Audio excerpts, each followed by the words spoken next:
After weeks of dithering on ISIS, no strategy, containing them, degrading them, and destroying them, finally, we are clear-eyed. A definitive counter-terrorism campaign against the Islamic State. But not against Islam and not against a state. So who are we fighting? Mr. President, why are you so afraid of words? You scrub national security documents of the word jihad, which is Muslim for a war against unbelievers. Why did your CIA director scrub Islamist before terrorist in the Benghazi talking points? And why is the Fort Hood shooter engaging in workplace violence when he yells Allahu Akbar and his business card says Soldier of Allah? Just weeks before a midterm election, the vast majorities of Americans, Mr. President, believe you don't have a clue about foreign policy. You refuse to use the word war. What's with the counterterrorism offensive? Who do you think you are, Jack Bauer? This isn't 24. When you bomb people, send in drones to kill people, order 1,000 military advisors to Iraq, and they cut off our heads, I've got news for you.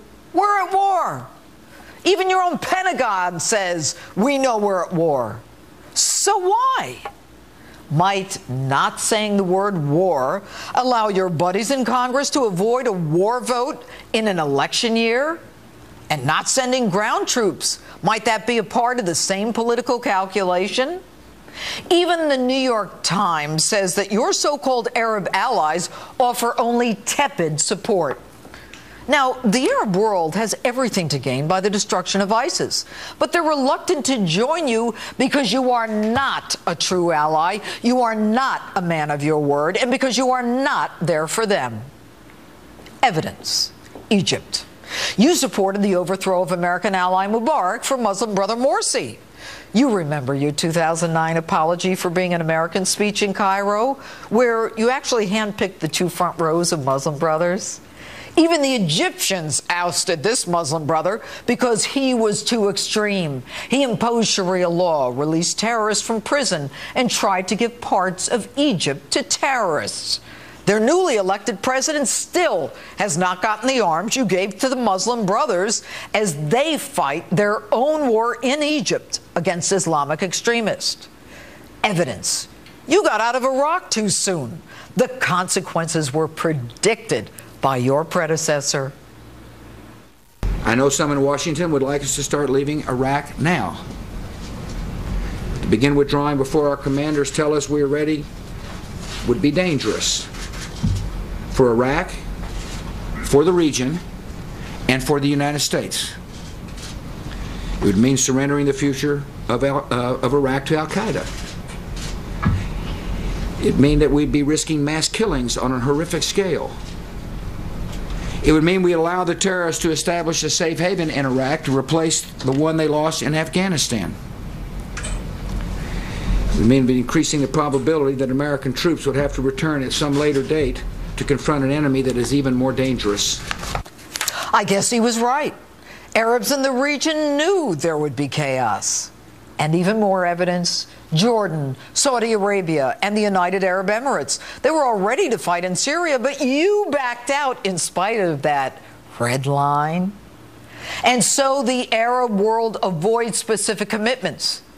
You say you want to avoid mistakes of the past? At least President G.W. Bush got 49 countries to support the al-Qaeda war. So far, you have 9.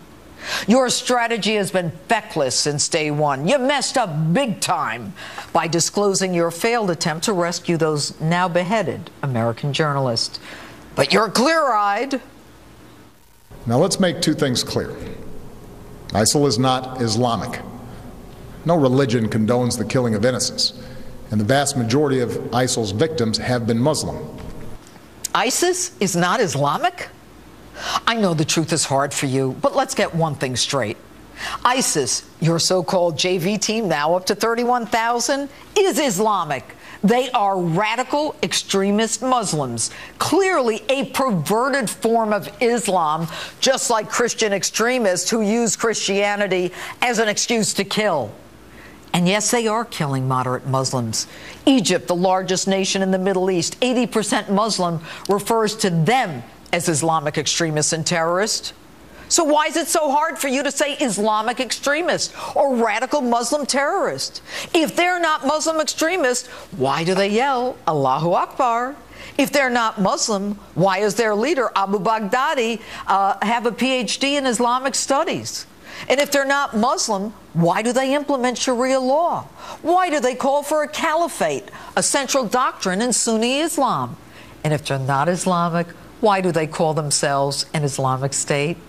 And by the way, Mr. President, what is the common denominator of Boko Haram, Al-Shabaab, Al-Qaeda, Ansar al-Sharia, Taliban, and ISIS? I know the truth is hard for you. The fact that you say the majority of victims are Muslims is irrelevant. Moderate Muslims not extreme enough for these terrorists die. And by the way, I don't know of any Christians blowing themselves up to meet 70 virgins. And if the terrorists are not Muslims, why did a whole city of 1 million Christians run for their lives? And if they're not Muslims, why do we give them Qur'ans when we imprison them?